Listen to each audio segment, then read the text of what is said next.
Bismillahirrahmanirrahim. Assalamualaikum warahmatullahi wabarakatuh.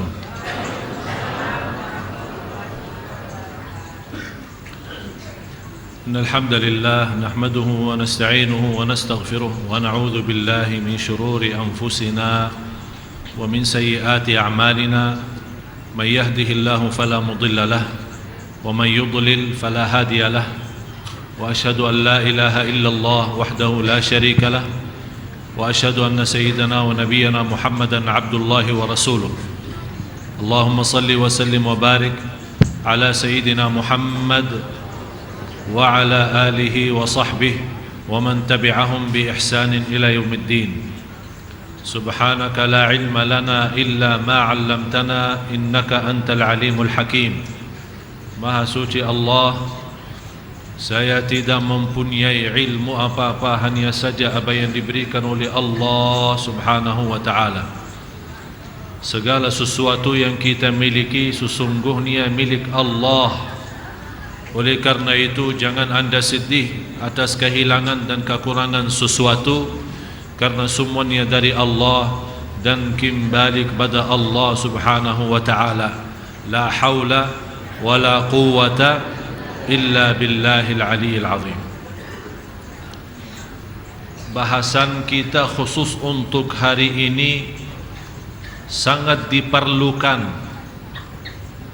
adalah keutamaan 10 hari pertama Dzulhijjah. Dan Dzulhijjah menjadi salah satu bulan haram.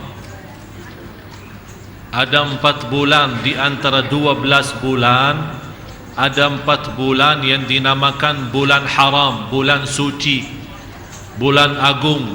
Tidak boleh di dalamnya ada perang, tidak boleh di dalamnya ada berbuat kezaliman.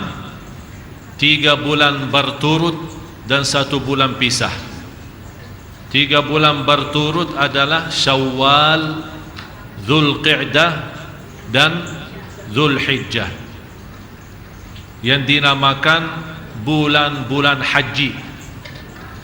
Karena bulan haji ada 3 bulan. Artinya untuk mulai melaksanakan dan nawaitu haji mulai dari bulan-bulan haji. Jadi kalau ada orang habis Idul Fitri berangkat untuk haji, ya bisa, boleh. Tapi dia bertahankan ihramnya sampai hari Arafahnya. Orang asal dia mau nunggu 2 bulan ihram. Tapi disitulah masuknya kita boleh berniat dan berangkat untuk beribadah haji. Jadi tidak ada yang berangkat bulan Ramadan dia bilang anak mau haji. Memang tidak ada visa haji kalau bulan Ramadan. Jadi Syawal, Dzulqa'dah, Dzulhijjah bulan haram. Yang keempat bulan Rajab. Bulan Rajab. 4 bulan ini tidak boleh di dalamnya ada berbuat kezaliman atau perang. Jadi ada bulan haram, ada tanah haram. Di Makkah tidak boleh ada perang.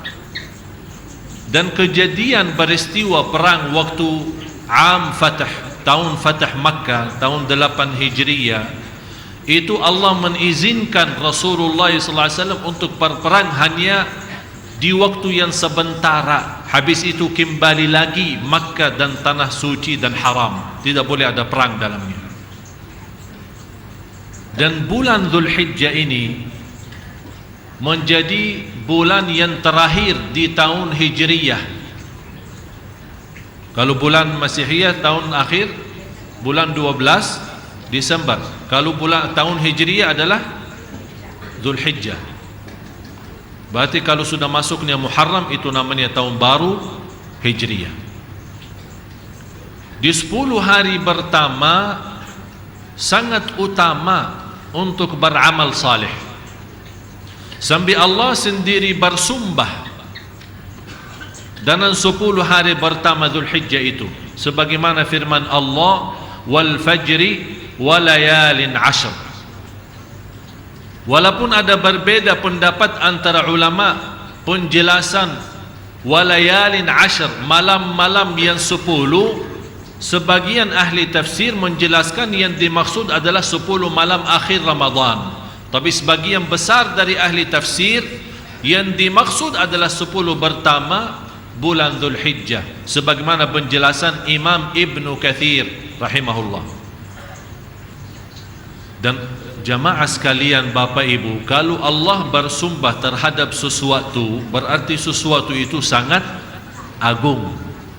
Wasyamsi wa duhaha wal fajri wa layalin ashr wasyaf'i wal watr, itu namanya sumpah. Allah bersumpah, wal laili idza yaghsha wad duha wat tini waz zaitun. Ini semua namanya Allah bersumpah. Jadi kalau Allah bersumpah terhadap sesuatu, berarti sesuatu itu sangat agung. Di antaranya walayalin ashr, sebagaimana di surat Al-Fajr. Tapi tidak boleh bagi manusia bersumpah dengan selain nama Allah. Jadi tidak boleh bersumpah demi nama Nabi Muhammad, demi Ka'bah. Ka'bah itu menjadi apa, kalau boleh diistilahkan sebagai makhluk, batu. Tapi kita boleh bilang warabbil Ka'bah, bersumpah siapa Tuhan Ka'bah itu, dan siapa yang memiliki Ka'bah itu adalah Allah subhanahu wa ta'ala. Tapi kalau Allah boleh dan berhak untuk bersumpah dengan apa saja di antara makhluknya. Dan hadis ini menjelaskan yang diriwayatkan Imam Bukhari, hadis Abdullah bin Abbas. Anda bisa lihat langsung. Ini hadis sahih yang diriwayatkan Imam Bukhari, hadis Abdullah bin Abbas radhiyallahu anhuma. Di sini hadis yang menjelaskan saking mulia 10 hari pertama, Allah subhanahu wa ta'ala paling cinta amal-amal salih di dalam hari-hari 10 tersebut. Contoh, kalau anda suka salat sunnah, duha dan yang lain-lain, Allah lebih cinta salat duha di 10 hari pertama Dzulhijjah, jauh lebih besar pahalanya. Yang saya ambil hikmahnya, wallahu a'lam, khusus bagi jamaah yang tidak berhaji, Allah memberikan kesempatan supaya bisa mendapatkan nilai ibadah haji walaupun tidak mampu berhaji. Oleh karena itu Allah jadikan 10 hari pertama sangat agung dan mulia, bukan hanya untuk jamaah haji, tapi juga boleh selain jamaah haji. Rasulullah sallallahu alaihi wasallam bersabda, "Ma min ayyamin al-'amalu as-salihu fiha ahabbu ila Allah min hadhihi al-'ashr." Sampai dijelaskan tidak ada hari-hari yang di dalamnya amal salih yang paling dicintai Allah hanya di 10 hari pertama. Saking mulia jamaah sekalian, Bapak Ibu, saking mulia 10 hari pertama, muncul berbeda pendapat antara ulama mana yang lebih afdal. Apakah 10 malam terakhir Ramadan atau 10 pertama Dzulhijjah? Ini merubah tanda apa? Saking ada perbedaan pendapat, berarti betul-betul 10 hari pertama itu jelas mulia.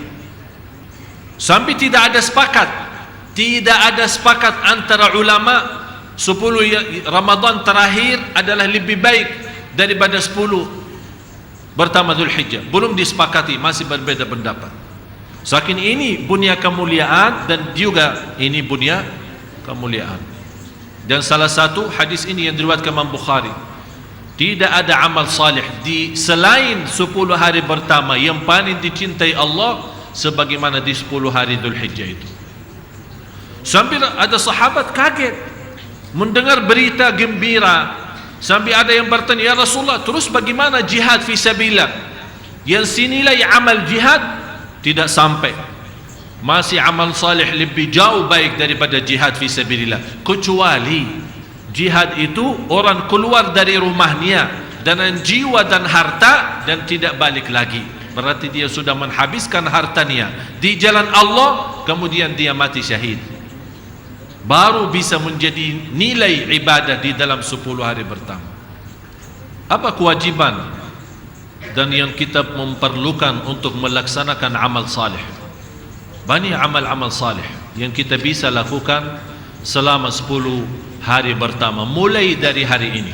Dalam kesempatan ini saya akan jelaskan semua soal amalan-amalan salihnya, sedekahnya, salatnya, puasanya, kemudian soal kurbannya, apa kewajiban kita, bagaimana hitungan kurbannya, dan hukum fikihnya dan dalilnya semua bersatu-satu. Kalau ada dalil Quran kita bawa, dalil hadis kita bawa, supaya Bapak Ibu mengerti. Walaupun pertama sudah, padahal saya bahas masalah ini kemarin di TV One waktu hari Ahad kemarin, tapi kenapa saya ulang lagi bahas masalah ini? Karena sejak itu hari Minggu kemarin sampai hari ini, hampir setiap hari saya menerima lebih dari 20 pertanyaan lewat Facebook, lewat Twitter, lewat BB, lewat SMS. Masih orang bertanya lagi soal kapan hari Arafah, apa maksudnya 10 hari pertama Dzulhijjah, bagaimana cara hitungan kurban. Dan ini menjadi salah satu ciri-ciri hari kiamat, tersebar kebodohan agama dan banyak orang yang tidak mengerti di hal-hal seperti ini. Yang namanya 10 hari pertama Sanad Agung, malah ada orang bertanya, kapan sih hari Arafahnya? Hari Arafah tidak tahu. Padahal di antara hari yang teragung di sisi Allah adalah hari Arafah. Di antara amal-amal yang salih yang perlu kita jaga dan kita amalkan khusus untuk jemaah haji, memang yang terbaik di 10 hari pertama untuk bulan Dzulhijjah untuk laksanakan umrah dan haji. Biasanya jemaah haji umrah hampir 60-80% sudah pada berangkat. Tapi ada juga yang masih siap-siap menunggu visahnya, menunggu apa. Jadi di antara amal yang perlu kita jaga adalah haji dan umrah. Dan jemaah sekalian, harus kita fahami satu persoalan. Untuk haji tidak wajib umrah sebelumnya. Ada orang berkata, ana mau haji pertama kali tapi ana belum sempat umrah, apakah boleh enggak? Boleh. Tapi jelas lebih mulia dan lebih agung adalah umrah dan haji. Karena haji itu kan ada 3 macam. Ada tamattu', ada qiran, ada ifrad. Ifrad artinya membawa ibadah haji sendiri. Labbaik Allahumma hajja. Tidak ada selain haji. Jadi dia berangkat dari sini untuk haji. Tapi tamattu', dan itu yang lebih baik, karena itu sunnah Rasulullah SAW adalah tamattu', umrah dulu disambungkan dengan haji. Niatnya apa? Labbaik Allahumma umratan wa hajja. Dan di sini dijelaskan di hadis yang sahih, Rasul sallallahu alaihi wasallam, hadis Abi Hurairah radhiyallahu an, bagaimana menjelaskan al-umratu ila al-umrah kaffaratun lima bainahuma wal hajjul mabrur laisa lahu jazaa'un illa al-jannah. Hadis sahih diriwayatkan Imam Bukhari dan Muslim. Kira-kira jelas tayangannya, bisa dibaca. Antara umrah dan umrah kesempatan untuk menghapus dosa. Antara umrah dan umrah kesempatan untuk menghapus dosa. Dan ini juga salah satu dalil dasar membolehkan kita ambil umrah sesudah umrah. Ini selalu diributkan, setiap tahun jamaah berangkat umrah diributkan.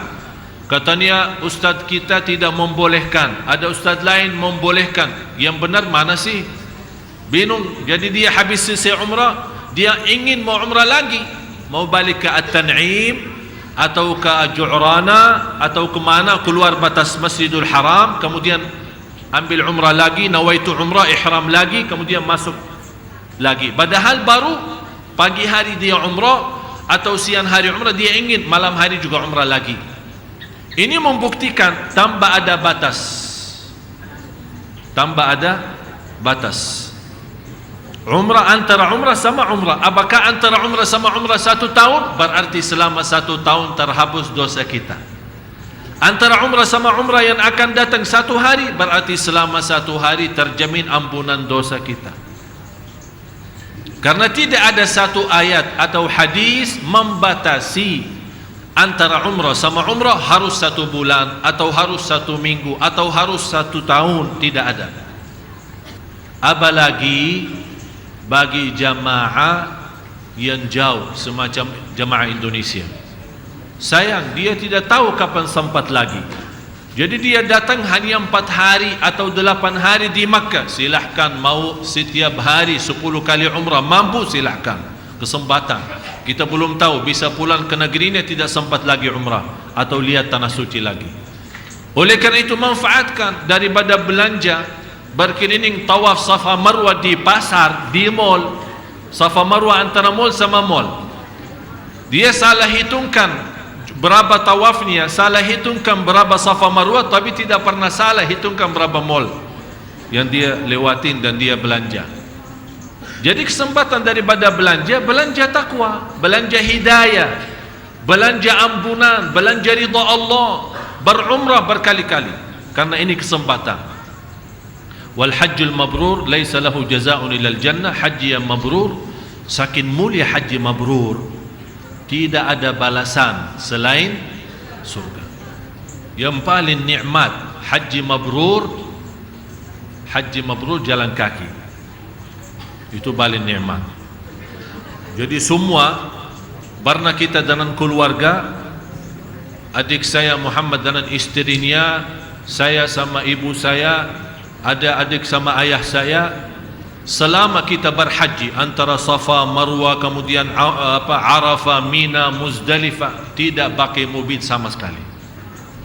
Jalan kaki, pagi, siang, malam, sore, pokoknya jalan kaki. Begitu kita capek, kita bawa kemah. Tahu kemah? Model kemah kecil, tinggal pasang, udah istirahat, makan terus lagi. Tapi nikmat. Tapi sekarang orang-orang mau umrah tapi dengan VIP, biar tidak capek. Yang penting asinnya, makanan, apalagi di Arafah paling diributkan. Nanti kita akan masuk bahasan Arafah. Jadi amalan yang utama untuk dilaksanakan di 10 hari pertama adalah umrah dan haji. Kalau orang sempat, dan kita doakan jamaah Indonesia, terutama jamaah Masjid Sunda Kelapa yang berangkat haji, semoga insyaAllah perjalanannya lancar, sihat walafiat, dan kembali ke tanah air lagi membawa haji mabrur. Cuba bayangkan kalau 200.000 jamaah haji semua bawa haji mabrur, insyaAllah Indonesia lebih baik. Tapi dah tahulah gimana caranya. Terus di antara amal-amal lain selain haji umrah adalah puasa. Berpuasa menjadi salah satu amalan yang indah. Oleh kerana itu disebut di hadis yang qudsi, as-sawmu li wa ana ajzi bih. Puasa itu untukku. Kenapa di sini ibadah puasa khususnya dinamakan puasa itu untukku, kata Allah. Ini hadis qudsi. Kenapa hanya ibadah puasa yang disebut untukku, padahal semua ibadah sebenarnya qul inna salati wa nusuki wa mahyaya wa mamati lillahi rabbil alamin. Karena rahasia puasa beda sama ibadah-ibadah yang lain. Salat bisa jadi riya, haji, umrah, bacaan Quran, bersedekah, walaupun kita berusaha ikhlas, menjaga ikhlas, tapi ada namanya bisikan-bisikan syaitan berusaha menjadi amal kita riya. Kecuali puasa, orang pun walaupun kita bohong, kita berkata berpuasa, tak ada yang tahu kita puasa enggak.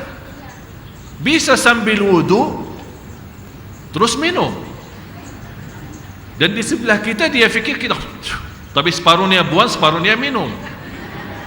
Bisa jadi.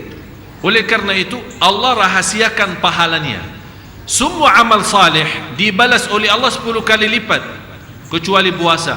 Sampai kata ulama batasnya tidak ada yang tahu. Kembali kepada murni ikhlas kita. Oleh karena itu kesempatan untuk kita mengisi 10 hari pertama, di antara lain kalau kita tidak sempat tahun ini haji umrah, alhamdulillah ada kesempatan kita mengisi berpuasa. Mulai dari hari pertama sebenarnya mulai hari ini. Kalau tidak sempat, belum tahu, belum isbat, belum ada info, boleh mulai besok.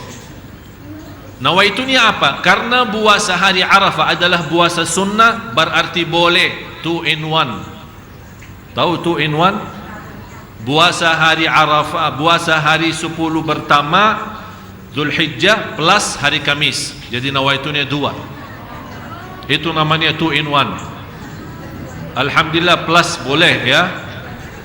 Tidak boleh digabungkan ibadah wajib dengan niat lain. Misal, contoh, saya ada salat subuh, tapi begitu saya mau salat subuh, saya ingat ada subuh kemarin, ketiduran terus lupa.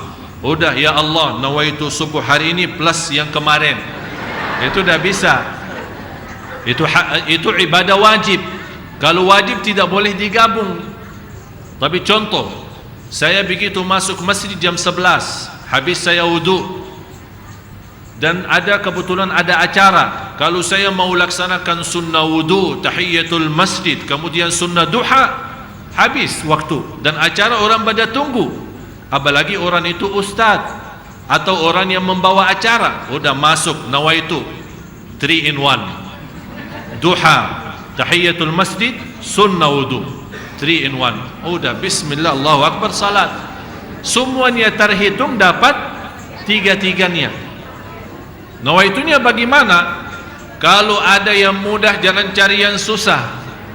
Kalau ada yang mudah, jangan cari. Nawaitunya sudah di dalam hati, duha, qabliyah, tahiyatul masjid, kemudian sunnah wudu. Dah usah nawaitu an usalli duha, sunnatul wudu, kemudian tahiyatul masjid di Masjid Agung Sunda Kelapa.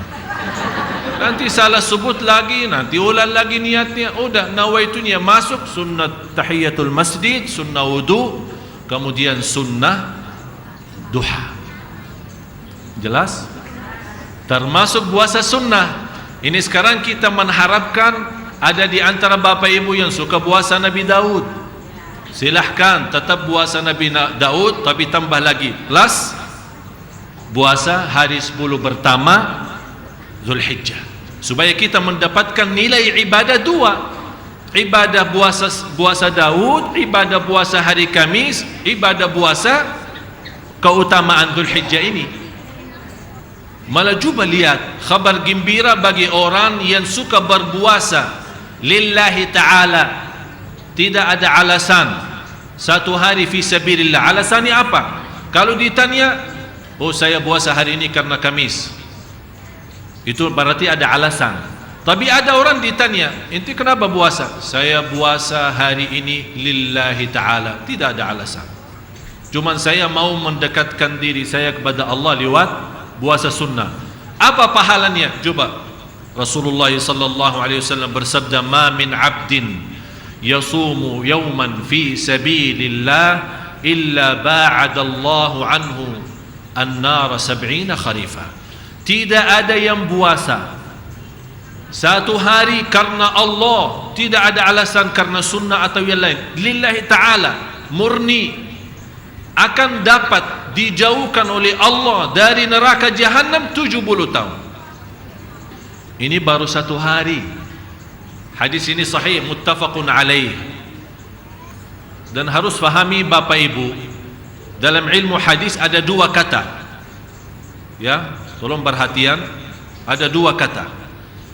Kalau disebut as-sahih, itu maksudnya Imam Bukhari. Itu maksudnya Imam Bukhari, as-sahih. Ada satu lagi yang disebut as-sahihain. 2 sahih, maksudnya Bukhari dan Muslim. Ada disebut muttafaqun alaih. Muttafaqun, maksudnya muttafaqun alaih apa? Di bawah Imam Bukhari dan Muslim terutama, dan lafaz di Bukhari dan Muslim sama, tidak ada beda. Tapi kalau ada beda lafaz, disebut Bukhari dan Muslim. Faham? Jadi hadis ini yang muttafaqun alaih, orang yang puasa satu hari mendapatkan balasan oleh Allah Subhanahu wa taala, dijauhkan dari neraka Jahannam 70 tahun. Oleh karena itu Bapak Ibu, kesempatan di 10 hari pertama jangan sia-sia berpuasa. Mau berturut-turut boleh, tidak sanggup setiap hari, mau giliran boleh, mau 1 hari pun boleh. Tapi sayang sekali kalau sudah lewat kesempatan ini kita tidak memanfaatkan. Tapi kalau anda merasa diri tidak bisa, sibuk, kecapean, banyak aktivitas, saya tidak sanggup menjaga puasa selama ini, paling tidak jaga puasa hari Arafah. Jaga puasa hari Arafah. Puasa hari Arafah, pertama saya akan terangkan sedikit kepada Bapak Ibu apa itu hari Arafah. Hari Arafah menjadi salah satu hari yang teragung di sisi Allah.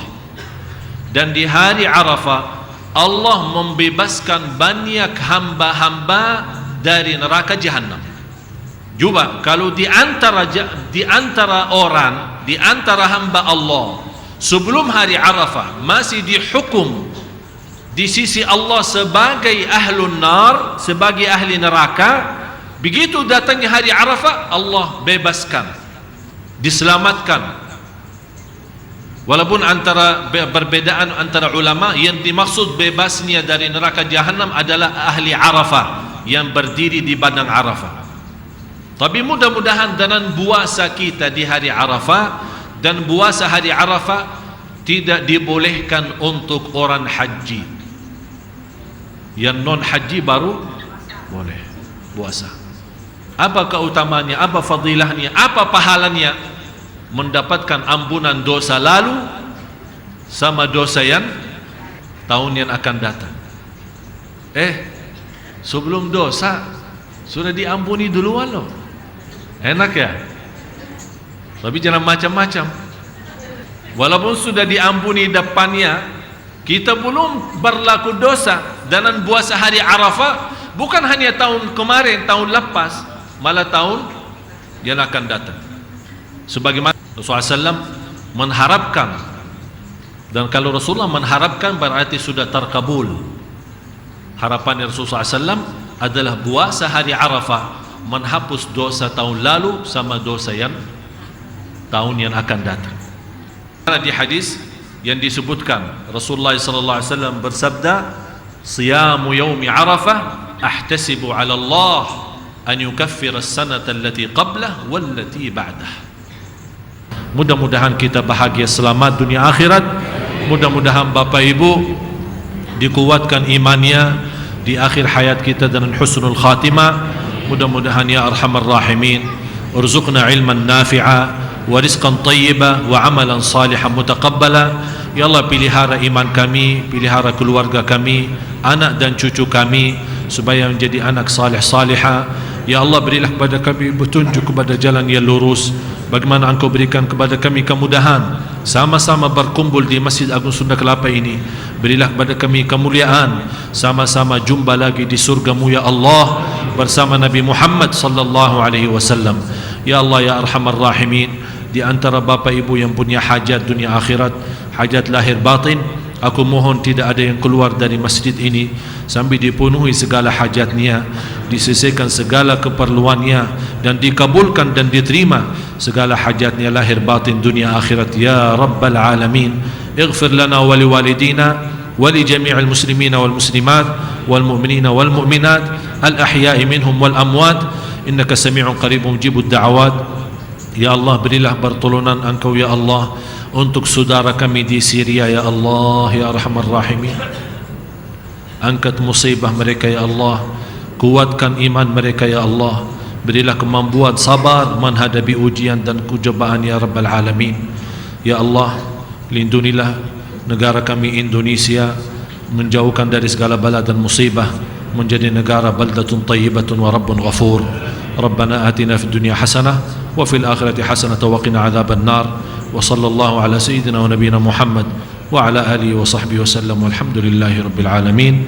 Subhanakallahumma bihamdik ashhadu an la ilaha illa ant astaghfiruka wa atubu ilaik. Wassalamu alaikum warahmatullahi wabarakatuh.